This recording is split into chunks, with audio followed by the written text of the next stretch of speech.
जहर से ज़्यादा खतरनाक होता है वो सच जिसका पता लग जाए तो इंसान जिंदा रहकर भी मर जाता है। सो हाय गाइस, मैं हूँ प्रीतो और आज हम बात करने वाले हैं एक ऐसी ही थ्रिलर की जहाँ हर पल दिल की धड़कनें रुक सी जाती हैं और आंखों के सामने एक ऐसी सच्चाई आती है जो हिला के रख देती है। सी सॉ एक ऐसी ही साइकोलॉजिकल क्राइम थ्रिलर है जो गिल्ट और मेंटल ट्रामा से कहानी शुरू होती है एक मर्डर से। एक नौकर का मर्डर हो गया है और जिनके घर में वो काम करता था, एडवान और उसकी वाइफ मालविका दोनों गायब हैं। पुलिस बुलाई जाती है लेकिन ये मर्डर इतना सिंपल नहीं है।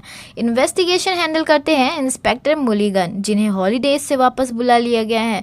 वो काम है शार्प है और साइलेंट किलर, जैसे उनकी आंखें सब कुछ ऑब्जर्व करती हों पर जुबान तब बोलती है जैसे जैसे इन्वेस्टिगेशन आगे बढ़ता है कुछ अजीब सी बातें सामने आती हैं। एडवान एक सक्सेसफुल बिजनेसमैन है लेकिन अंदर से टूटा हुआ। उसका पास्ट खुद एक पहेली है। वो एक बायपोलर डिसऑर्डर से जूझ रहा होता है जिसमें उसका मूड कभी भी अचानक से बदल जाता है। कभी वो बहुत कॉन्फिडेंट होता है, कभी बहुत लो फील करता है और ये सब छुपा हुआ था। ना उसकी कंपनी को पता है, ना उसके दोस्तों को पता है और ना उसकी वाइफ मालविका को। इंस्पेक्टर मुलिगन जैसे ही घर की छानबीन करता है उसे मिलती है एक छोटी सी चीज, एक इम्पटी इम्बाल्मिंग फ्लूइड बॉटल। जिंदा लोगों से ज्यादा तो कभी कभी डेड बॉडीज सच बोल जाती हैं। इम्बाल्मिंग का मतलब होता है डेड बॉडीज को टेम्परेरी प्रिजर्व करना। मतलब क्या ये मर्डर केयरफुली प्लान्ड था?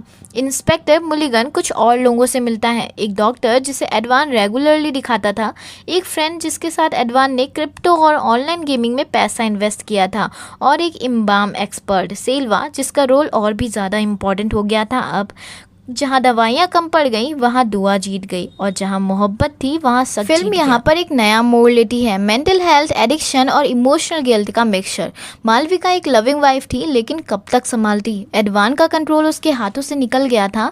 वो ऑनलाइन गेमिंग में पूरा पैसा लगा चुका था और उसके इमोशंस एक्सट्रीम। एक दिन एडवान मिल जाता है जिंदा, लेकिन मालविका वो अब भी गायब है। इंस्पेक्टर उसे क्वेश्चन करता है।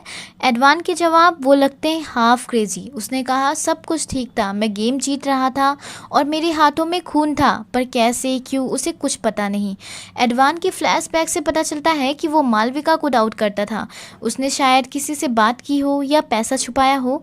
लेकिन क्या एडवान ने मालविका को कुछ कहा या मालविका ने खुद कुछ प्लान करके गायब हो गई? इंस्पेक्टर ठंडे दिमाग से सारे एंगल चेक कर रहा होता है और उसे पता चलता है जो नौकर मरा उसकी मौत एक एक्सीडेंटल फाइट का रिजल्ट रही होगी। इंस्पेक्टर का रोल करने वाले नेल्टी ने क्वाइट स्ट्रेंथ दिखाई है। एडवान का रोल रियल लगा। उसका पेन, उसका इनस्टेबिलिटी नेचुरल था। बायपोलर डिसऑर्डर, मेंटल इलनेस और ग्लैबिंग एडिक्शन सब कुछ रियल दुनिया के इशू हैं। क्लाइमैक्स बिल्कुल प्रिडिक्टेबल नहीं था। आप एंड तक गेस करते रह जाएंगे कि मालविका का आखिर क्या हुआ। Story telling slow, layered, emotional और डीप, हर कैरेक्टर अपने अंदाज में कंप्लीट है। नेगेटिव्स में पैसिंग स्लो है, एक्शन लवर्स थोड़े बोर हो सकते हैं, ये एक साइलेंट मिस्ट्री है। बैकग्राउंड म्यूजिक थोड़ा और स्ट्रॉन्ग हो सकता था। डायलॉग डिलीवरी कुछ सीन में फ्लैट लगती है। कॉमर्शियल मास अपील कम है। ये उन्हीं लोगों के लिए है जो स्लो थ्रिलर देखना पसंद करते हैं। जो सच होता है वो कभी चिल्लाता नहीं, वो सिर्फ देखता है और चुप रहता है। जैसे सी सॉ के ऊपर बैठा हुआ बच्चा कभी ये नहीं समझ पाता कि कब वो ऊपर गया कब वो नीचे गया, वैसे ही जिंदगी हमें ऐसे मोड़ पर लेकर जाती है जहाँ एक मर्डर, एक मेंटल कंडीशन और एक शक और एक प्यार, सब कुछ उलझा हुआ सा लगता है।